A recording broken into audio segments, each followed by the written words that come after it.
Well, hi, Crystal. How are you today? Hi, Joe. I am great. Just ran home from school, just probably like you, and hope we don't get freezing rain tomorrow. Oh, that's not going to be any fun. No, it's not going to come. No, that you don't need that. I like Thought your I'd hat. be in the mood, and I have my little Santa hat on today for our excellent adventure today in December. Yeah. I actually did think about getting some reindeer ears or something, and I kind of ran out of time. So next So, what time. have you been up to? I've been reading a lot, on Twitter about things that are happening with you, but what's been going on? Oh, I've been messing with some fun stuff actually. You know how I love anything that makes life simpler, and I was been playing around with a Google add-on called Docapender this week. Adam Howell did a great little video tutorial on how to use it just through Google Drive, and I was thinking it sounds wonderful. So basically, my I guess my workflow in the past was we use pedometers or heart rate monitors, and we want to record the data. So that involves the student normally either writing it down, and then I have to transfer what they've written down to I guess their portfolios type thing, which is it's a two-step process. It's more time consuming. So I had a little workaround earlier on. I made a Google form, and my students would come and see me, and I had some radio buttons, so I'd check, was it 5 minutes or 10 minutes or 20 minutes or 3,000 steps? But it wasn't as accurate as I wanted it to be, and it's still the whole class coming at me at the same time, and they want to get changed, and so still not perfect, but a little bit better. But Docapender, instead of me having everyone all at once, the students can use either their own device or an iPad or anything with an internet access, and they can go in, enter their information into a Google form. The name's already in there, so they find their name, click, write in, they type in whatever they want. So if which assessment is it, a heart rate or is it pedometer? Click, and then fill in the data, the average heart rate, time in zone, or steps, and click submit. And so for 1 to 2 minutes, it takes them all to get their information in, and then the Docapender bit, it takes it out of this spreadsheet, and then it sends it to every student. So now all of their fitness portfolio information goes to their document in their fitness portfolio within Google Classroom, which is just like, Wow. it gets a little bit better because it's not a one-off deal.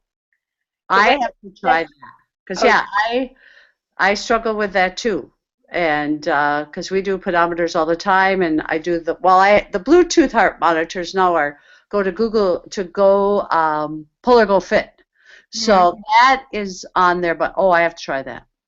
But the beautiful thing is that it's not like they have a separate document every time. So after the first time they have their information in the document. Then the next time we go and do it, they go to the same form, they find their name again, they enter in the next one. It puts it underneath in the same document, and then again, and then again. So you now have a running record, Wow. dates and everything for effectively the entire semester. So, I've been waiting for something like this forever. And I wasn't sure if it was going to work in Google Classroom. And, I love Google Classroom.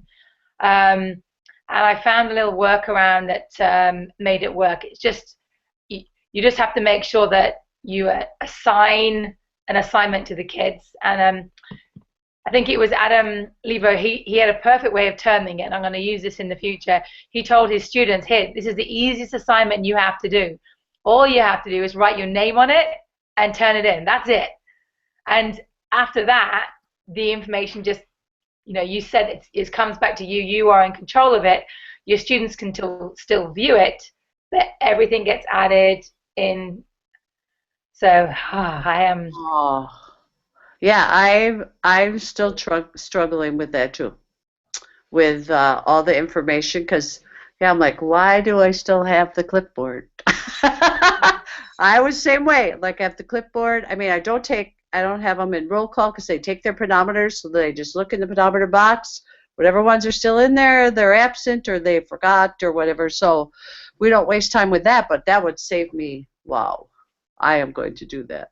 It's nice. Yes, it was. I was like a little excited kid on Christmas Day trying this out. Like, I remember my students were like, "What is wrong with you?" I'm like, "Oh, this works.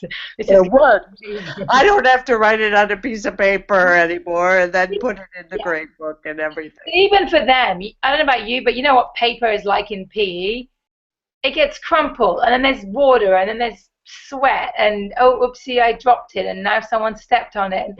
It's just not practical as it could be in other areas. And you want something that's a nice record, not a scrunched up piece of paper that, of course, can go missing when a student doesn't, turn it in or so. Yeah, that was good. I was very happy. I have to, because for Fuel Up to Play 60, I wrote a grant. And part of the grant is we're going to do the 100-mile club. Oh, I like that. Yeah. Yeah, so that's what I've been struggling with, and I think you just answered it. Like, how are we going to record the miles? How are we going to do that? And the kids are chomping at the bit to start. They're like, our steps going to count today? I'm like, I have them written down. We'll just add them in. But they through the grant, you can do it like you can have like $10 a student, or you can do it free. So if I get the grant, I'll do it $10. If I don't, then we'll just do the free route. But it's really cool. And you could do 1 billion. That would be cool next year. 1 billion miles too. So, but that's I think you just solved that for me. I hope so. And like I said, I'll be happy to show you. I will. I'll put Adam Howell's video tutorial in the notes, and I'll also put the link to. I wrote it out on a blog post because I knew I'd forget it otherwise. Well, I know, because I'd be like, how did y'all do that? Because I want to do the 100-mile club, and the kids are like, oh, shoot. I don't want to write it on a piece of paper. Hey, speaking of mileage clubs and so on, I don't know if you saw this, but I thought this was a very neat extension for a mileage club. And I hope I don't butcher Lynn's last name, but Lynn Hefeli, I hope I haven't said that wrong. She shared a really cool idea. Her students are doing a pedometer challenge, but they're visiting PE classes along the way. So when they get to she's connected with some PE teachers in different states. So they take their journey, and when they have enough miles to get to whoever's classroom they're going to, then they have a Skyping session, and isn't that fantastic? Awesome. I have to contact her. I know. Isn't that just? I was like, whoa, that's just, yeah, great idea to, again, connect with different people and find out what they do, and it's just different students I just thought that was such a neat idea. So very cool. And I also heard of one other idea from Bridget. No, not Bridget, Brooke. I was watching the elementary roundtable on physiology, and Brooke had she's made sock monkeys for her class. She's elementary, and what she does is she sends the sock monkeys home with her students, and their goal is to be active with the student and come back and kind of tell a story about what what activities they got up to. Kind of like, I know my daughter they've had like a best bear or a special animal that they get to take home, and they keep it for a night or something. So yeah, I thought that was a pretty good idea as well. A great way to get parents being active and kids being active as well. So, well, Crystal, I've just lost you. I'm hoping that you can get back in the Hangout for too long. Otherwise, people just have to listen to me for a few minutes. Well, I'll share a couple of other things that I've done while hopefully waiting for Crystal to come back in. Oh, I think she's coming back now. Yay! Oh, sorry. No worries. I went away. That's most important. I was still talking. So. Joe's lips aren't moving anymore. Hey, that's what happens sometimes. Technology it's there, it's good, but sometimes it's not helpless. That happened to me today. We were using on every Thursday. I don't know if I told you this before. We're doing every Thursday we concentrate on muscular strength and muscular endurance, and we're calling it Tough Thursday. And our warm up is different things doing with muscular strength and muscular endurance. And so we were doing Swork It today as one of them, one of the stations. And we did, I used the squares that I got, SQUAIRS, Yeah. as a ladder. And they had free weights that we were doing bicep curls one time through the ladders, and then we were doing push up. We were pushing up, and we had medicine balls who were on their knees and using an explosion to throw them. And so they were moving around in 3 classes, perfect. And then the 4th one, bye Swork It. But Swork It is cool. Have you used Swork It? I haven't. I've played around with it. I haven't actually used it with a class, but I like what I've seen about it. I'm like, this is cool. It is awesome. And what the kids are doing is for my SLO. This is part of my SLO with my 5 components of fitness. Mm-hmm. And we're doing 4. And I do teach them 4. And then the 5th one, they're going to design their own Tough Thursday workout. They're each going to have a section, and then they're going to teach their Tough Thursday workout to the rest of the class. Oh, nice. Their station. And then I don't know exactly how it's going to go, but we'll figure it out. But the kids love Swork It, and I have a 6th grader whose mom called me because after we did Swork It 2 weeks ago, he went home, downloaded it. He gets up every morning, and she comes out there in the living room, and there he's doing Swork It. An iPad. I'm like, that is so cool. Now that's great transfer. Oh, how neat is that? It made my day. She called me like right when I got to school. Oh, And, oh my gosh, you made my day. That is so awesome. So the kids love Swork It. They love it. I mean, some of them. My students working on a project right now as well. I wanted them to do some action research, and so what they have to do is they have to pick something to do with physical activity, nutrition, overall wellness, and create their own. They've got to say, first of all, pick up say why they want to do it, what their rationale behind it is, and then they are going to create their whole kind of plan, decide how they want to do it, how long they want to do it for. I sold it like a science project type structure. What do you want to do? Why do you want to find this out? How are you going to do it? How are you going to collect any information? And then, what did you find out? And how is this going to affect you? And they can present this anywhere they want. I'm like, you can do a video diary, you can do a presentation, you can do something, but it doesn't matter.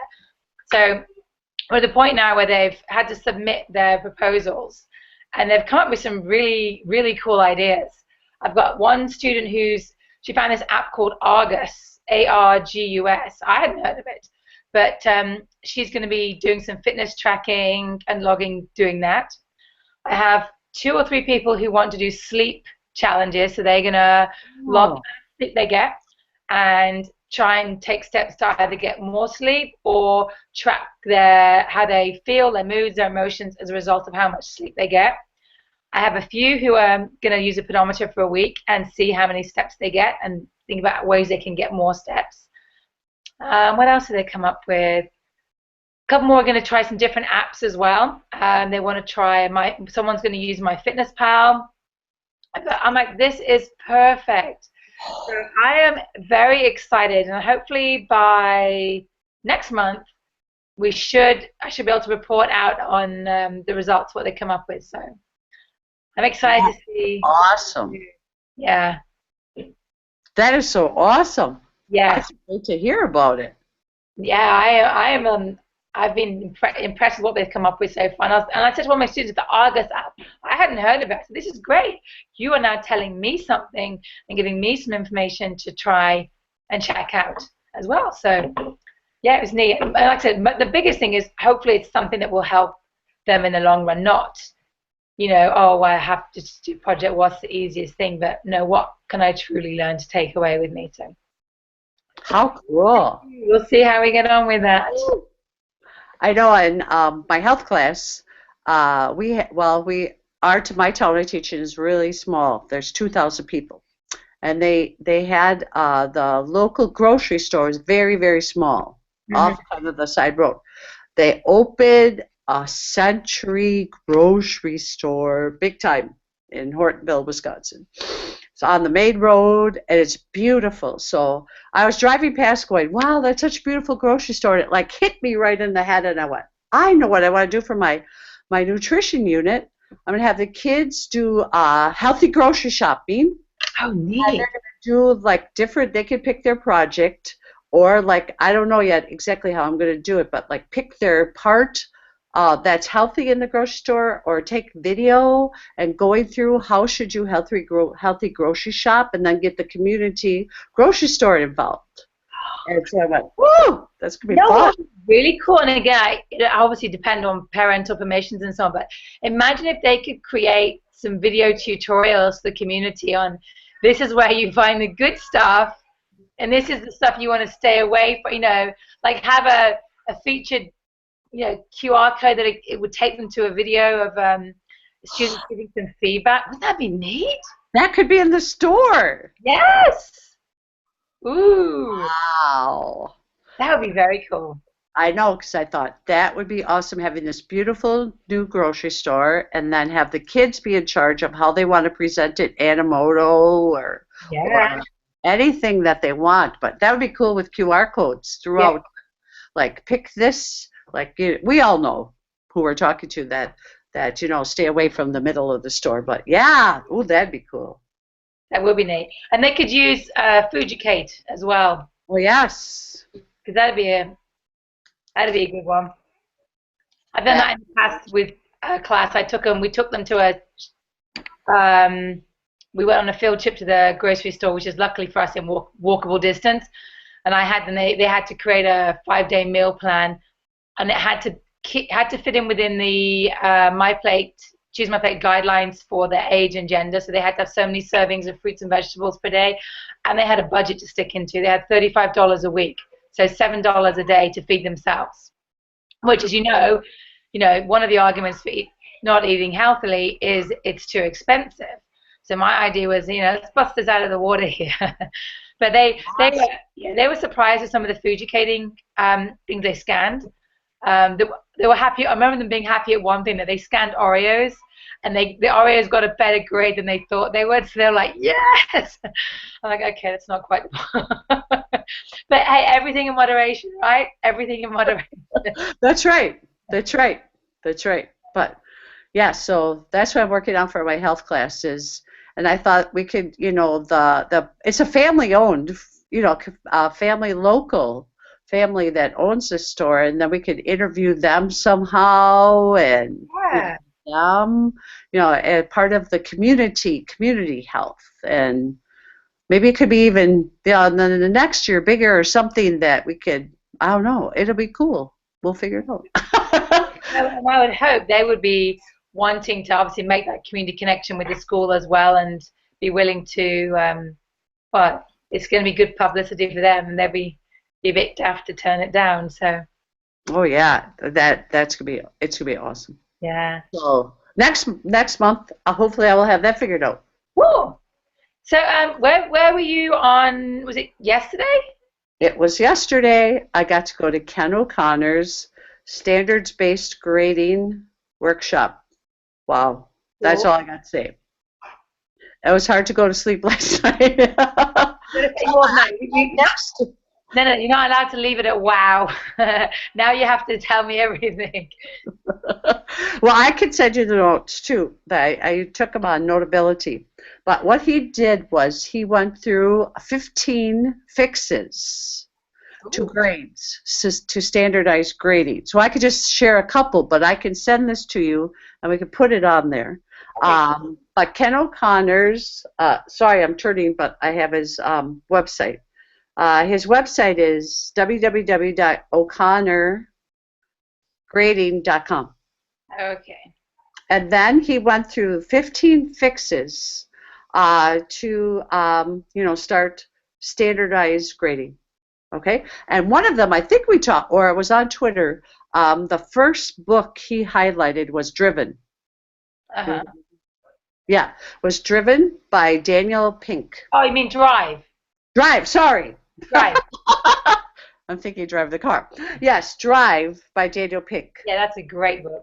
Yes, and he talked about the motivation, three different types of motivation. But then uh, he he started with the fixes. So sorry, I'm okay. There's the big picture of grading. Grading is not. I'm sorry. Sorry, I'm trying to find it. Grades are broken. Okay, fix one. The big idea is we need to separate behavior from achievement. Yeah. Why? Because we don't know what that grade means. Okay? And there's a book called, I thought this was really cool. It's called Another Planet. And it's the author, I didn't quite get the author, but this author spent a whole year observing a suburban high school. And there was a student at this high school named Nick Olson, and he refused to do these worksheet after worksheet after worksheet. And he was penalized in his grade because he refused to do them. Oh. And he wanted to do something meaningful, but they wouldn't give him that option. And so that book, Another Planet, that sounded really cool. That does sound. I'm going to see if I can look up the Yes. author. I got it. Okay, it is by Eleanor Burkett. Okay. And Eleanor went to this suburban high school and followed these kids around. And he alluded to, but I didn't, because there's so many people at this grading seminar, I didn't want to interrupt him, but I wanted to ask if, they talked about like sitting in the desk too long and how important the brain. I didn't get to that. But I did have to stand up for physical education at the seminar because he did share an example and then he did apologize for it. But of course, you know me, I'm not going to sit back and like take this. You go. One of his examples was that there should be physical education should not be graded. Oh. Do you think I jumped up on that? Like, I almost jumped out of my seat. Just a little bit. I think I scared him. He went, "Yes, ma'am," and I went, "Well, I'm a physical education teacher, and I have a big problem with that because our grading is not, some of you in the room might be thinking like grading on shooting the basketball 10 times or thing. We are grading on knowledge, content, outcomes, standards."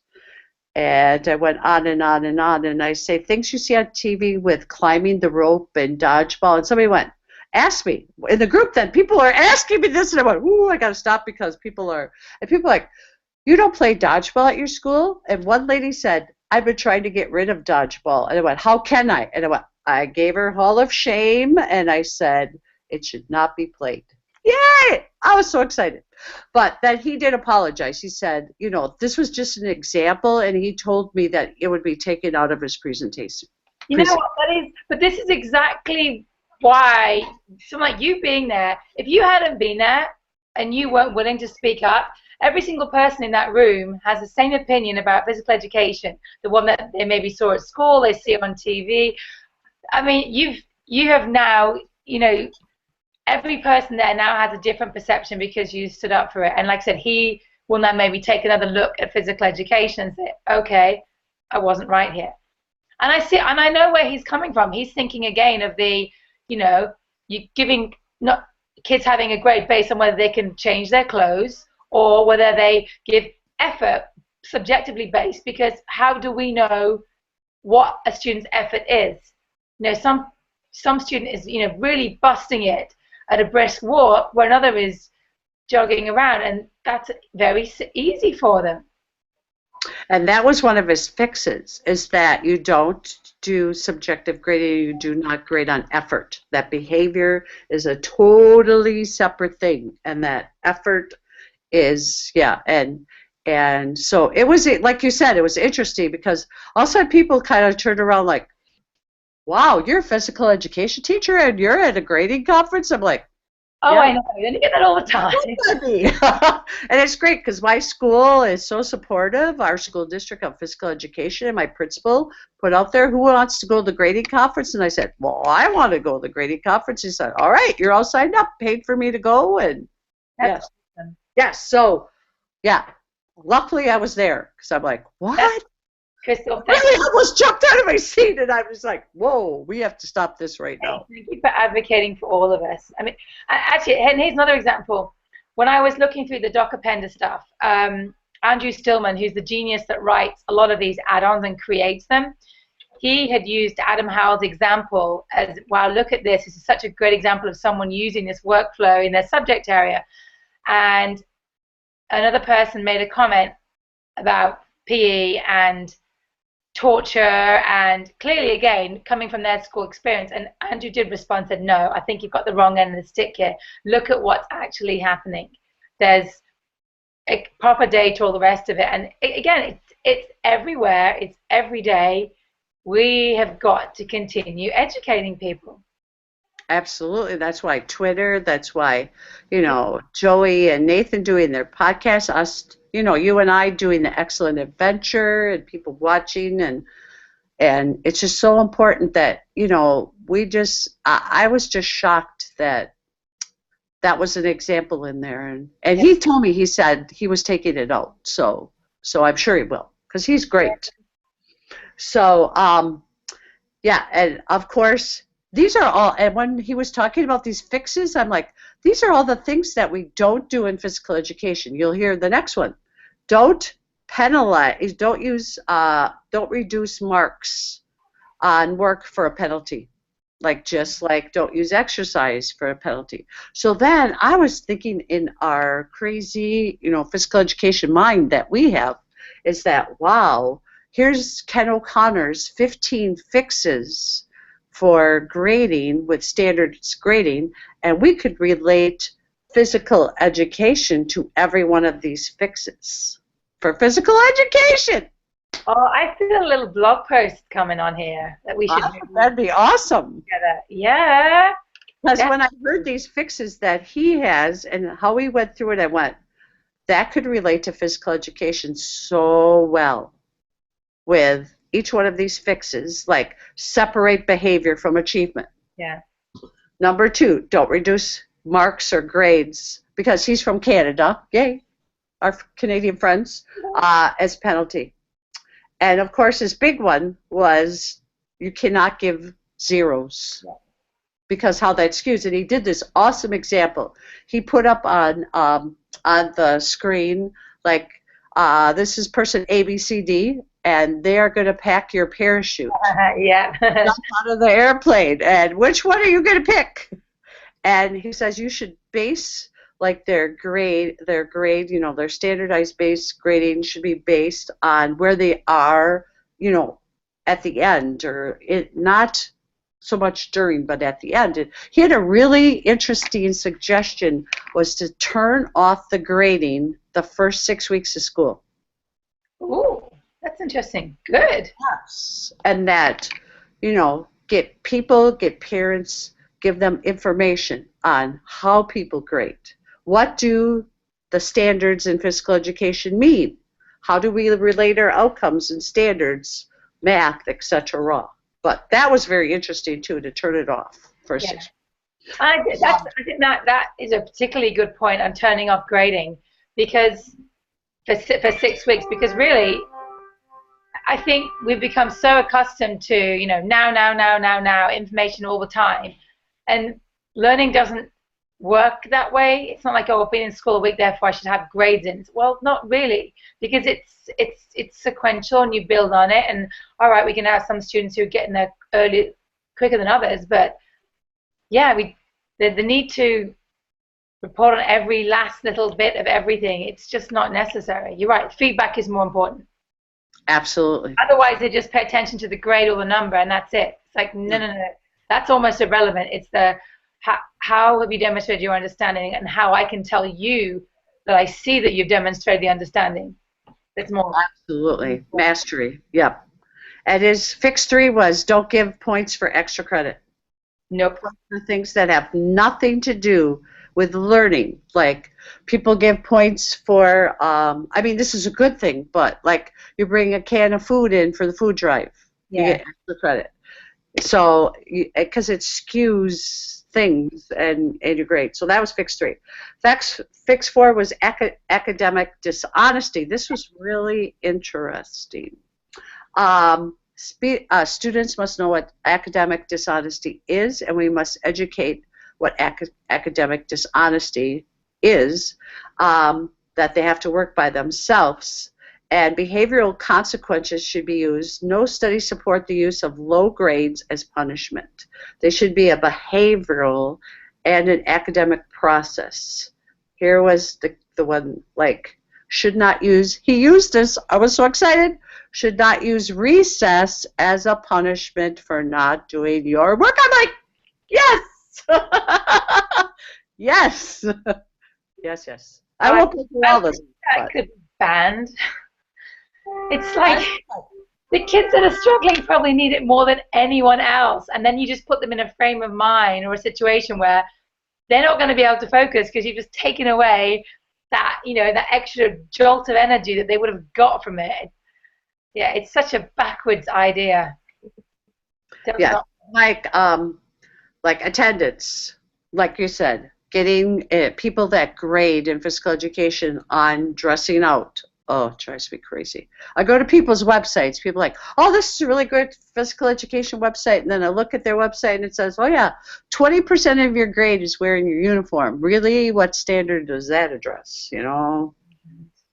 And, of course, the big one, group grading. That was huge. No group grading. If you have a group project, individual grades for each person that's in the group. So,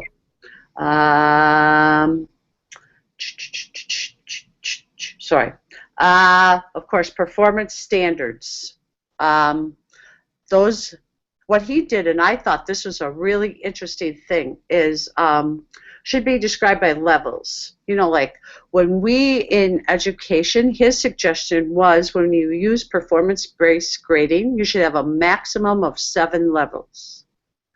And that the levels, he suggested to use the words advanced, proficient, developing, beginning. Okay. And that AP uses levels to grade and have that.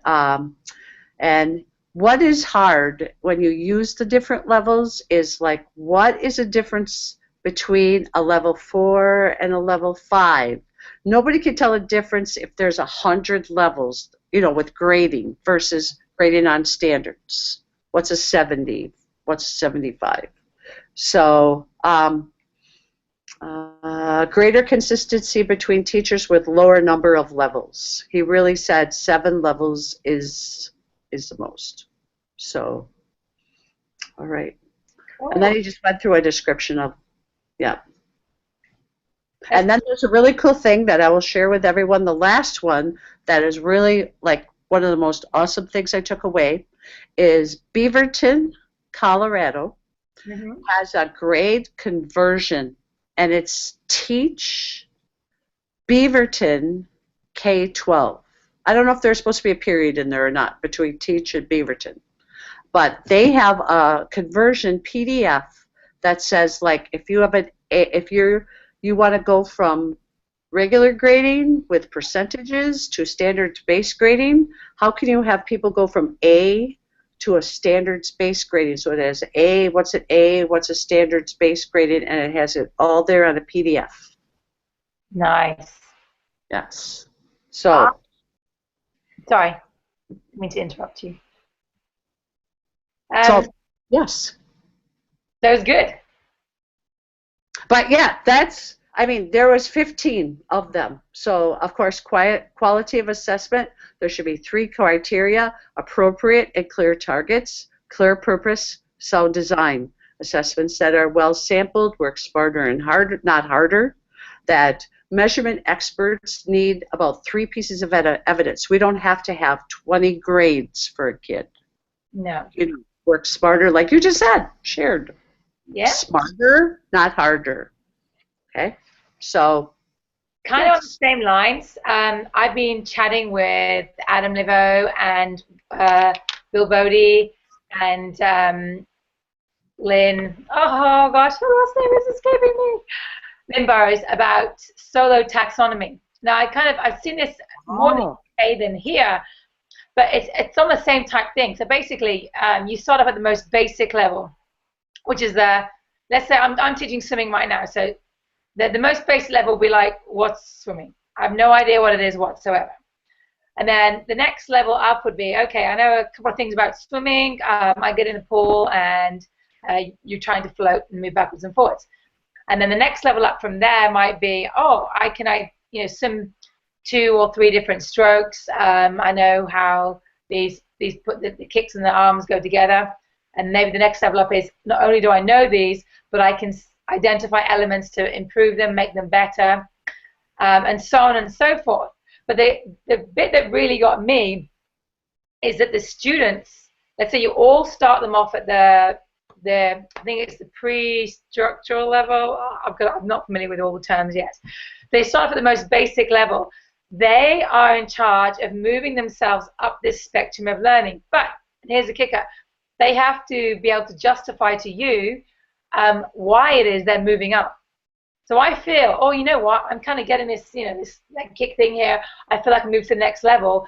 They could either demonstrate it, or they could explain to you, well, now that I've done this and this, I understand that and that, therefore I'm moving up. So they are responsible for their learning and their progression through it. And just like we would use with a rubric, you have descriptors for each level. Obviously, you can have generic ones, but then you can also, like with your rubric, make it specific to what activity you're doing. So I'm excited to try this. I'm not going to delve in this semester, but next semester I'm going to try this. And again, it's all about turning the learning over to the students. I should be more facilitatory than a director. They have to be the leader of their own journey. I'm just there to kind of steer them. Awesome. Yeah, he made the reference of like a sports, like a basketball team. Like you just said, everybody starts at a basketball game or football game starts at 0. Everybody starts at 0, just like you said. Yeah. And then you move from there. That's exactly what he said. Ken O'Connor said that too, that you start at 0 and then you make your, how you're going to assess from there. It was just like you said. Yeah. So I'm very excited about that. I just got a couple of books from Pam Hook, who's based in New Zealand, and she's written quite a lot of solo taxonomy books, but she has 2 that are specifically for physical education. She's got a great website as well. I'll put that in the show notes, and also Adam's post, and also we did it at Google Hangout earlier in the week as well, which was neat. So yeah, I was like, this is good. I feel it's like a great marriage between standards-based grading and, again, more individualized learning. So, if I'm at this level, what do I need to demonstrate to get to the next level? So we're not talking numbers or grades. You're talking about the learning. So that's what you said too when you talk like you talk about. You really influenced me this summer at Best Practices when you did your session on like, don't tell the kids do 10 push-ups. Have the choices, because I've been doing that this year with the choices on the wall. And here, here's your choices for each of the components of fitness, and you make your choice for doing that in 3 choices. And that's what that really influenced me this summer, and that's what I've been doing, and not just saying, hey, do 10 jumping jacks. So that, and he talked about that too, choices, and just like you reminded me. I had a great moment today.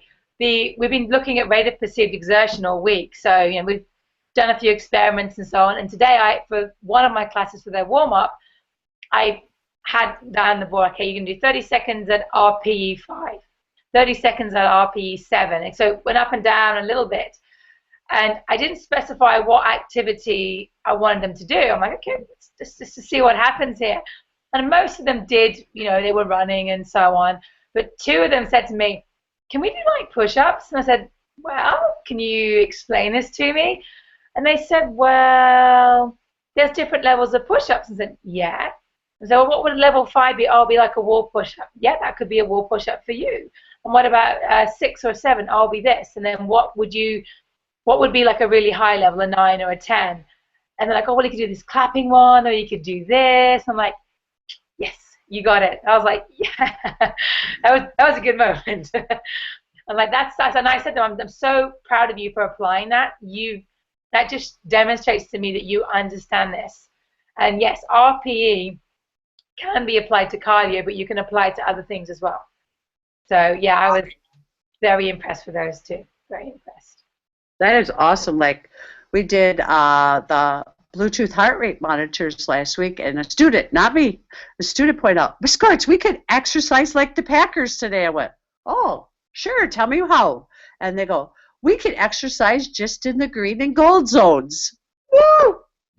So we exercised like the Packers last week, and we just exercised on the Polar Go Fit. They have different colors for the different zones. And so we had an exercise like the Packer day. And they just exercise, they got their choice, what they wanted to do, and there's lots of choices in the gymnasium, and then we had an exercise like a Packer. No. It was cool. It was awesome. Awesome. But yeah, Ken O'Connor was, if you could ever hear him speak, you're thinking, wow, I'm going to sit there. That was the only hard part. I thought about you because I got up. Of course, we had breaks. They didn't have hallways in this place, so I'm walking around in circles. Everybody's sitting there. They're like, what are you doing? I'm like, I need to get steps. I have like 2,000 steps. That is awful. And move. So some people have to do this every day. Just sit all day. I'll go crazy. And I go, well, now when I leave here, I'm going to have to get 13,000 more at least. And so, yeah, he had, and I'll send this to you. And he had these, it was so interesting because he talked about what currently do and the fix for it. Mm-hmm. So it's 15 fixes. And he was great, really great. Oh, that's cool. There's nothing better than walking away from a conference with your mind just on fire. I know. And it was awesome because, I usually go to physical education conferences. So at this one, there was a 6th grade teacher, there was a 7th grade teacher, and our assistant principal, and then me. And so it was interesting being in that kind of mix, too, with listening to them talk and, talking together about how we can move our school district forward with standards-based grading. So, yeah. That is awesome. Lovely.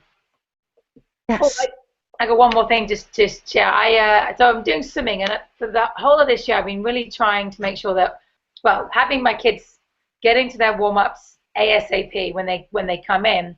So it's posted. There's some choice elements, but now I'm in the swimming pool, and I do a few different ones. I thought, what, I need to get this choice thing back in here as well. So I posted on Twitter a couple of days ago. Has anyone got any good swimming warm-ups? Mary Wetland, who's just obviously, Mary, she's amazing. She tweeted me a ton of ideas, and one of them was a swimming bingo. I was like, oh, this is great. So I took some of her ideas, added a few, and I've made this swim go card. And the last 2 days of my students come in, it's like, right, you can choose 5 different squares to do for your warm-up. And she had some ideas, and like, you blow a ping pong ball across the water, just use, no arms and so on. I've got hoops out, bricks out, various things that could be water polo drills. And it's been really cool to see the kids challenging themselves. Like, a lot of them want the bricks. Like, oh, I want to try the brick, see if I can do this. And again, like, I have some swimmers who are stronger and some who are weaker. Some challenges to retrieve an item off the bottom of the pool, but they choose their depth. So my new swimmer, bless her, is trying her, really hard to see if she can get this thing off the bottom of the pool. My better swimmers are getting the world's heaviest brick, dumping it down, and seeing if they can get that as well. So I've been very pleased with how that's worked out so far. I'm like, yay! And she gave me quite a few more other ideas up my sleeve. So I'm looking forward to trying those out. Are you still there, Crystal? Oh, we've frozen up again. Okay, we'll have to see if Crystal comes back in a moment. Otherwise, I'm not sure what else I have to share. I finished up an archery unit relatively recently, which was kind of new for me. we finished up with a archery biathlon, which was bit of an experiment. You went away for a minute. You're back. I was just saying, I finished up my archery unit with an archery biathlon. Oh, wow. I was trying to be in the Olympics. You know how they do they cross country ski and then they go the distance shooting and yeah. So I thought, well, obviously we're not quite skiing yet, and we're inside. But I figured they could. My idea was to have them. They're in their stations for their groups for archery anyway. And as a team, they're trying to get the best score they could.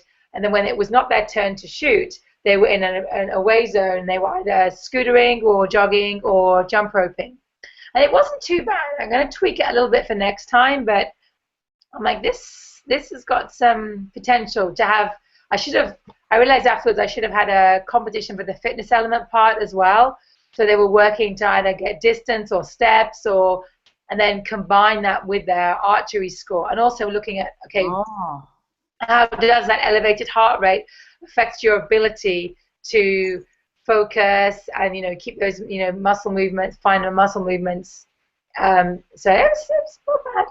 Room for improvement, but not bad. Cool. I know, we're excited. And I don't teach 8th grade, but we're starting archery in 8th grade in the spring. So the people came today to see where you should put the net, and so really, really excited about that we're starting it in 8th grade. So that'll be cool. Yay! Well, I'm out of ideas for today. Do you have anything else you want to share? I don't think so.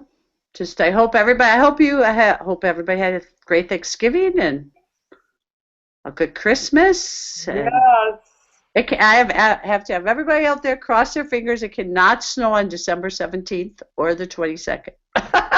That's when we go to Disney and come back. So no snowing. And when do you go to? You're going to England? Yes, it cannot snow on December the 20th. That's not allowed. Okay. Not allowed. Wow, how long are you going to England for? 2 weeks. Awesome. That is going to be so great. I just got to try and resist like all the British chocolate and all the food that we don't get here, because I go back and I'm like, oh. I have to have this. It's bad. I know. Yes. The last thing I'll say is I thought about Joey Fife yesterday because the guy was from Canada, and then he said he started the process off about like terms people use in school with grading and parents and people don't know what they mean, and he said, okay, I'm from Canada, and so then he put terms up there like from Canada, and one was that I'm probably saying it wrong because Joey was making a joke with me about that poutine, where they put gravy and cheese curds on French fries, and he goes, does anybody know what this is? And I'm like, hey, Joey told me what that is. So then I raised my hand, I knew what that was. And the other thing was they call like a specific screwdriver. It starts with the man that invented the screwdriver. I can't remember what it was called, but it was like it starts with the R. And everybody in Canada knows what that screwdriver is, but we in the United States do not. And the guy that went to a session last week had bought a bed or something from Canada. And it said you have to use this screwdriver. He didn't know what it was. And so then he goes, oh my gosh, now I can put that bed together at home. So, yeah, so that was funny about Joey. I'm like, hey, I know what that is. Marks versus points. When I first got here, I, again, use a lot of British terms. And I had an assessment. It had 2 marks or 5 marks. And the kids were like, what does this mean? And also the way when I put a check mark on something, that means it's correct. When I put an X on it, it means it's incorrect. And again, just those little barriers are like, did I get all these wrong? I'm like, no. A lot of different things. We speak the same language, but there's so many little differences. But oh well, keeps you entertained, right? Yeah, so that was funny. I went, yay, Joey helped me answer a question at the grading seminar. Cool. My little puppy next to me. You want to say hi, Max? Max can say hi to everybody. There he is. There's Max. Yeah, you can say goodbye to everybody. He's lonesome. He's been home all day by himself. So, all right. Okay. You? Yeah. Merry Christmas, and I'll see you next year. Yes, I love saying that. All right. This has been awesome, and you've given such awesome ideas, and great. Okay. Bye. All right. Bye.